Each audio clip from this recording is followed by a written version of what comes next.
성과가 낮은 팀원은 사실 두 가지로 나뉘거든요. 이걸 구분하지 않으면 리더십이 계속 꼬이게 되는 거예요. 자, 첫 번째, 열심히 하지만 성과가 안 나오는 팀원. 두 번째는요, 열심히도 안 하고 성과도 안 나오는 팀원이에요. 이 두 형은 완전히 다르게 접근을 해야 되거든요. 같은 방식으로 대응을 하면 한쪽은 무너지고 한쪽은 더 나빠지기 때문입니다. 안녕하세요. 리더의 질문에 답하다. 저는 주식회사 한국교육센터의 김희선 박사입니다.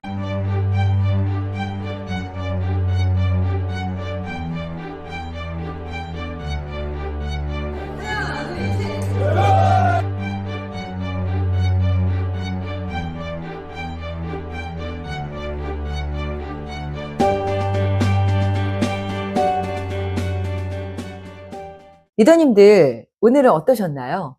어깨가 무거운 하루를 보내셨나요? 어깨가 무겁다는 건 아마도 리더님의 어깨가 책임감이라는 무게 때문일 거예요. 제가 오늘 리더님의 책임감과 고민을 함께 덜어드릴 수 있기를 바랍니다.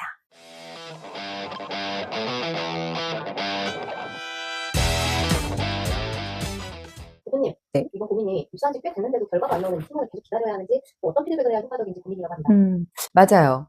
사람은 나쁘지 않은데 성과가 안 나오는 팀원 때문에 고민이 많은 리더님들이 실제로 많이 계셔요. 네, 현장에서 정말 질문을 좀 자주 받거든요.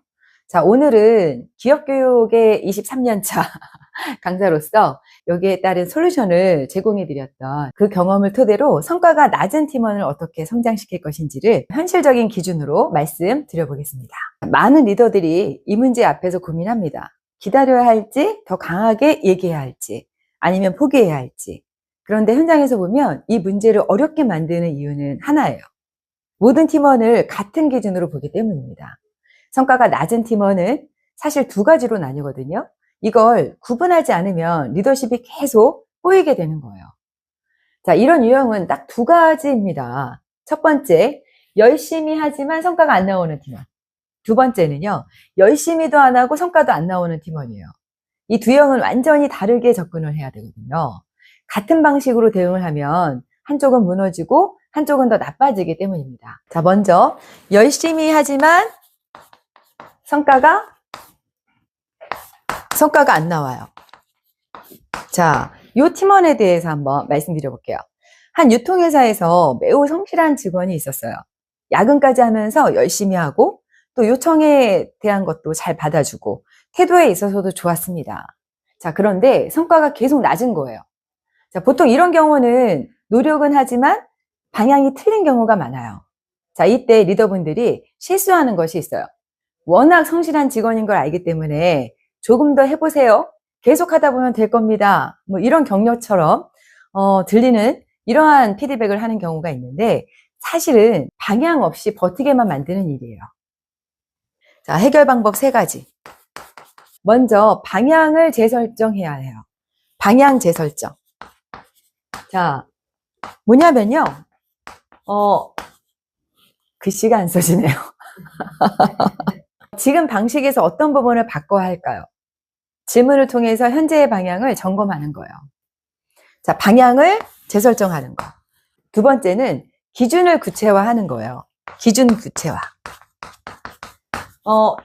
무엇을 어떻게 어느 수준까지 올릴 것인가를 함께 협의하면서 기준을 잡아야 길을 잃지 않습니다. 세 번째는요, 피드백. 자, 이때 피드백은 오히려 더 자주 해줘야 해요.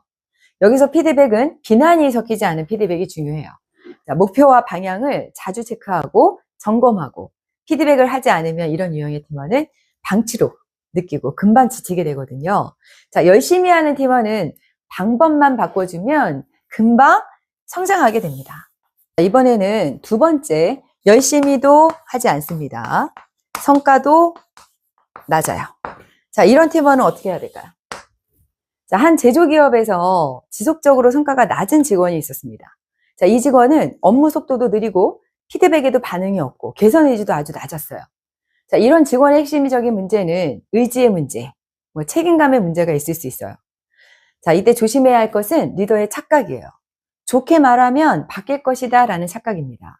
이런 유형은 격려가 아니라 기준과 책임이 필요해요. 네. 자, 그럼 어떻게 해야 될까요? 네, 이런 유형은 먼저 단호하게 기대치를 명확하게 해줘야 돼요. 기대치를 명확하게. 자, 이 수준까지는 반드시 맞춰야 합니다. 자, 이 부분은 조직에서 반드시 필요한 수준입니다. 이렇게 명확한 기대치를 말해줘야 돼요. 스스로 책임감과 압박감을 느끼고 움직일 수 있도록 해야 된다는 거죠. 자, 두 번째는 기한을 설정해야 돼요. 자, 이번에는 기간을 정하고 가겠습니다. 이번 달까지는 어떤 부분이 개선되는 걸 목표로 보겠습니다. 단, 이때 중요한 건 명확한 기한을 주고 중간에 체크해 주셔야 돼요. 그렇지 않으면 결국에 또 흐지부지 될 수 있으니까요. 자, 세 번째는 결과와 연결하는 거예요. 자, 결과와 연결하는.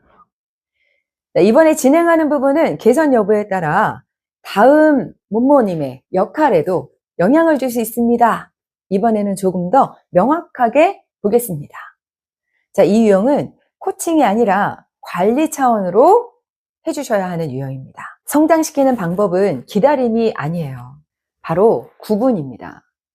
리더님, 열심히 하는 팀원에게는요, 방향과 그 방법을 좀 알려주시고, 열심히 하지 않는 팀원에게는요, 기준과 책임을 줘야 됩니다. 리더십은 모두를 똑같이 대하는 것이 아니라 직원의 유형에 따라 다르게 대하는 거예요. 물론 직원의 유형이 여러 가지 유형으로 또 우리가 세밀하게 보면 디테일하게 구분이 될 수 있어요. 자, 오늘은 간략하게 열심히 하는데 성과가 안 나오는 팀원, 열심히도 안 하고 성과도 안 나오는 팀원, 이 두 가지만 간단하게 제가 말씀드린 거예요. 자, 이 기준이 생길 때 팀은 비로소 성장합니다. 오늘 우리는 성과가 낮은 직원을 성장시키는 그 질문에 대해서 답을 해드렸어요. 성장을 고민하는 조직과 함께 답을 찾아가는 저는 주식계산국교육센터 김희선 박사였습니다. 감사합니다.